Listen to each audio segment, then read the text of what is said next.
ಹಾಗ ಎಲ್ರಿಗೂ ನಮಸ್ಕಾರ. ಸೊ ನಮ್ಮ ಇಂಡಿಯಾದಲ್ಲಿ ಮೊದಲು ಹೇಳ್ದಂಗೆ ಇವಾಗ ಕ್ರಿಕೆಟ್ ಪಂದ್ಯಗಳ ಸುರಿಮಳೆನೇ ನಡೀತಾ ಇದೆ. ಆಲ್ರೆಡಿ ಒಂದು ಮುಂಚೆ ವಿಡಿಯೋದಲ್ಲಿ ಹೇಳಿದ್ದೀನಿ ಯಾವ ಯಾವ ಪಂದ್ಯಗಳೆಲ್ಲ ನಡೀತಾ ಇದೆ, ಟೂರ್ನಮೆಂಟ್ ನಡೀತಾ ಇದೆ ಅಂತ.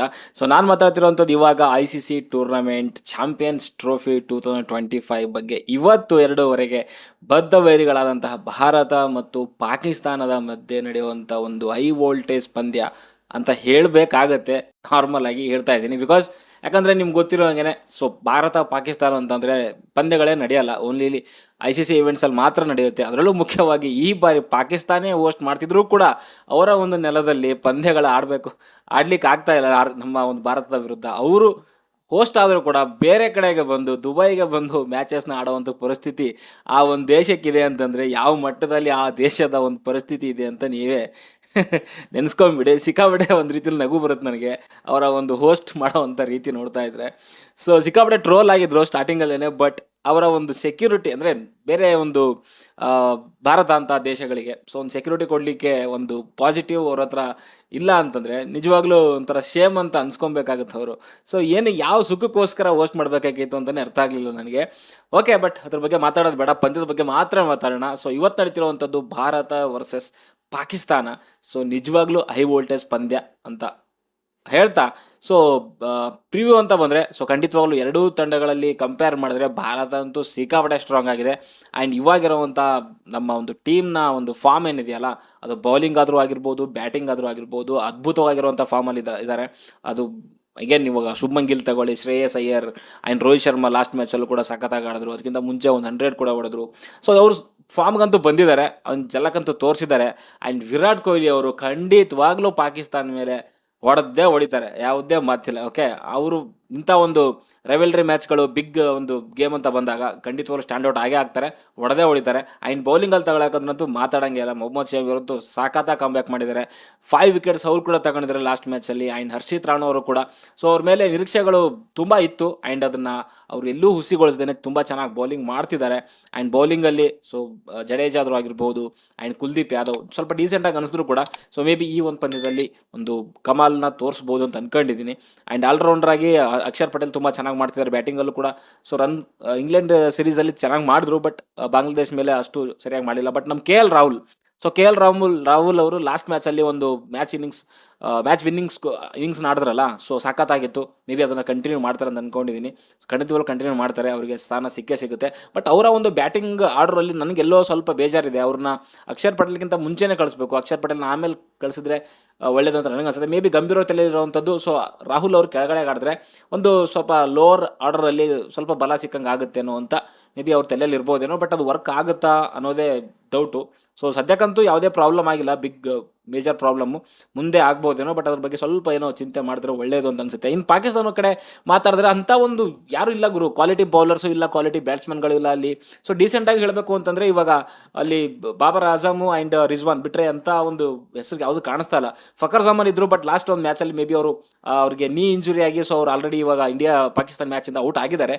ಸೊ ಅವ್ರ ಜಾಗಕ್ಕೆ ಇಮಾಮ್ ಮುಲಾಕ್ ಬರ್ತಾರೆ ಅಂತ ಹೇಳ್ತಿದ್ದಾರೆ. ಬಟ್ ಅವರು ಕೂಡ ಅಷ್ಟೇ ಅಂತ ಒಂದು ಅದ್ಭುತವಾದ ಪ್ಲೇಯರ್ ಏನಲ್ಲ. ಅವಾಗವಾಗ ಅವರು ಸ್ಕ್ವಾಡಲ್ಲಿ ಇನ್ ಆಗ್ತಾರೆ, ಔಟ್ ಆಗ್ತಾರೆ, ಈ ಥರ ಇಂಜುರಿಗಳಾದಾಗ ಮಾತ್ರ ಅವ್ರನ್ನ ಕರ್ಕೊಂಡು ಬರ್ತಾರೆ.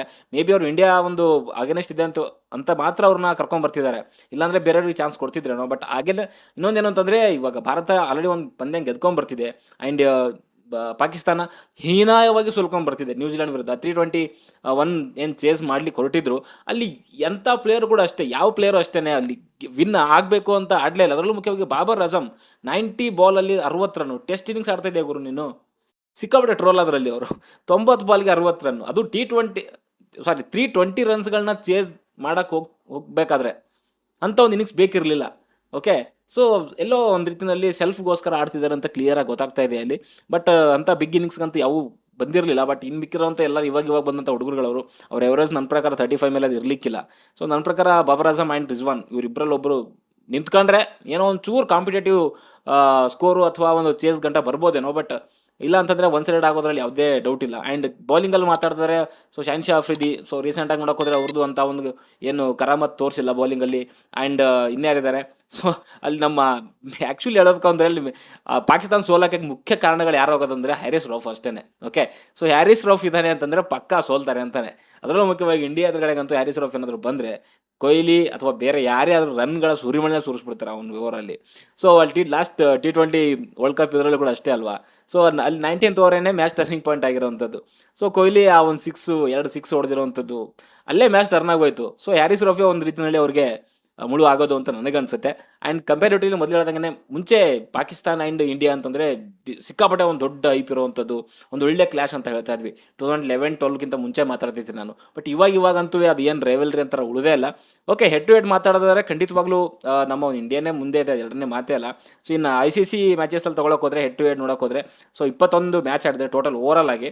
ಸೊ ಅದರಲ್ಲಿ 4 ಪಾಕಿಸ್ತಾನ ಗೆದ್ದಿದೆ. ನಾನು ಹೇಳ್ತಿರುವಂಥದ್ದು ICC ಇವೆಂಟ್ಸ್, T20 ಆದರೂ ಆಗಿರ್ಬೋದು, ಒನ್ ಡೇ ಆದರೂ ಆಗಿರ್ಬೋದು. ಓಕೆ, ಅದ್ರ ಬಗ್ಗೆ ಮಾತಾಡಿದ್ರೆ 4 ಮ್ಯಾಚ್ ಮಾತ್ರ ಪಾಕಿಸ್ತಾನ ಗೆದ್ದಿದೆ.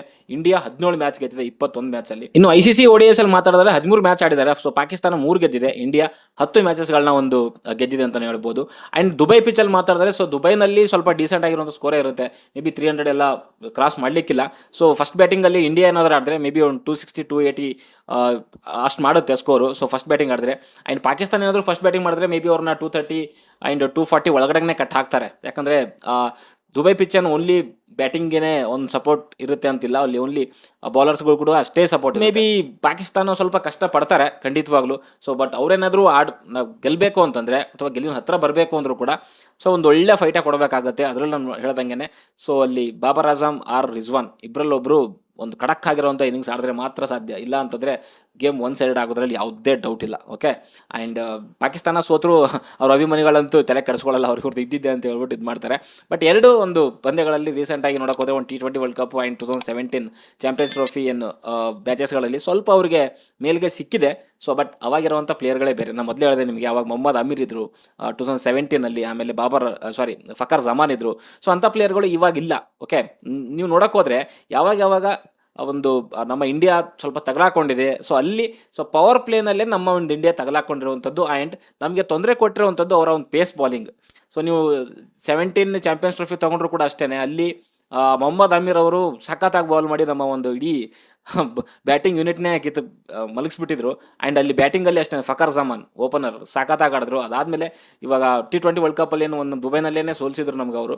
ಸೊ ಅವಾಗೂ ಅಷ್ಟೇ ಓಪನಿಂಗ್ ಜೋಡಿನೇ ನಮಗೆ ಸರಿಯಾಗಿ ಹೊಡೆದ್ಬಿಟ್ರು ಯಾರು, ನಮ್ಮ ರಿಜ್ವಾನ್ ಆ್ಯಂಡ್ ಬಾಬರ್ ಆಜಮ್ ಅವರು. ಆ್ಯಂಡ್ ಬೌಲಿಂಗಲ್ಲಿ ಶೈನ್ ಆಫ್ರಿದಿ ಸೊ ಸಖತ್ತಾಗಿರುವಂಥ ಬಾಲ್ ಮಾಡಿದ್ರು. ರೋಹಿತ್ ಶರ್ಮಾಗೆ ಔಟ್ ಮಾಡಿದ್ರು. ಆ್ಯಂಡ್ ರಾಹುಲ್ಗೂ ಕೂಡ ಕ್ಲೀನ್ ಬೌಲ್ಡ್ ಮಾಡಿದ್ರು. ಸೊ ಮೇ ಬಿ ಅದೇ ಪವರ್ ಪ್ಲೇನಲ್ಲಿ ಏನಾದರೂ ನಮ್ಮವ್ರು ಏನಾದರೂ ನಿಂತ್ಕೊಂಡ್ಬಿಟ್ರೆ ರೋಹಿತ್ ಶರ್ಮಾ ಆ್ಯಂಡ್ ಗಿಲ್ ಅವರು ಇನ್ನು ಮುಗಿತು ಅಂತ ತಿಳ್ಕೊಂಬಿಡಿ. 5 ಓವರ್ ಏನಾದರೂ ವಿಕೆಟ್ ಬಿದ್ದಿಲ್ಲ ಅಂತಂದರೆ ನಿಜವಾಗ್ಲೂ ಇಂಡಿಯಾ ಖಂಡಿತವಾಗ್ಲೂ 280, 290 ಹೊಡೆಯುತ್ತೆ. ಆ್ಯಂಡ್ ಬ್ಯಾಟಿಂಗಲ್ಲಿ ಅಷ್ಟೇ ರಿಜ್ವಾನ್ ಆ್ಯಂಡ್ ಬಾಬರ್ ಆಜಮ್ ಕಿತ್ತಾಕಿದ್ರೆ ಅವ್ರು ನನ್ನ ಪ್ರಕಾರ 200 ಕ್ರಾಸ್ ಮಾಡೋದು ಕೂಡ ಕಷ್ಟ ಆಗುತ್ತೆ. ಸೊ ರೀಸೆಂಟ್ ಫಾರ್ಮ್ ತೊಗೊತಾ ಇದ್ದಾರೆ. ಆ್ಯಂಡ್ ಓವರಾಲ್ ತೊಗೊಂಡ್ರು ಕೂಡ ಅಷ್ಟೇ. ಸೊ ಇಂಡಿಯಾ ಖಂಡಿತವಾಗ್ಲೂ ಫೇವ್ರೇಟ್ ಇದ್ದಾರೆ. ಆ್ಯಂಡ್ ಇಂಡಿಯಾನೇ ವಿನ್ ಆಗೋದು ಅಂತ ನನಗನ್ನಿಸ್ತಿದೆ. ಬಟ್ ಪಾಕಿಸ್ತಾನ ಕೂಡ ಫೈಟ್ ಕೊಡಲಿ ಅಂತ ಕೇಳ್ಕೊತೀನಿ. ಒನ್ ಸೈಡ್ ಆಗೋದು ಬೇಡ, ಒಂದು ಒಳ್ಳೆ ಫೈಟ್ ಇರಲಿ. ಓಕೆ, ಕ್ರಿಕೆಟ್ ಗೆಲ್ಲಿ. ಓಕೆ, ಸೊ ಸದ್ಯಕ್ಕೆ ಹೊಡೆದಲ್ಲಿ ಇಷ್ಟೇ. ವಿಡಿಯೋ ಲೈಕ್ ಮಾಡಿ, ಶೇರ್ ಮಾಡಿ, ಚಾನಲ್ ಸಬ್ಸ್ಕ್ರೈಬ್ ಮಾಡ್ಕೊಳ್ಳಿ ಅಂತ ಹೇಳ್ತಾ ಮುಂದಿನ ನೋಡೋದಲ್ಲಿ ಸಿಗೋವರೆಗೂ ಟಾಟಾ, ಬಾಯ್ ಬಾಯ್.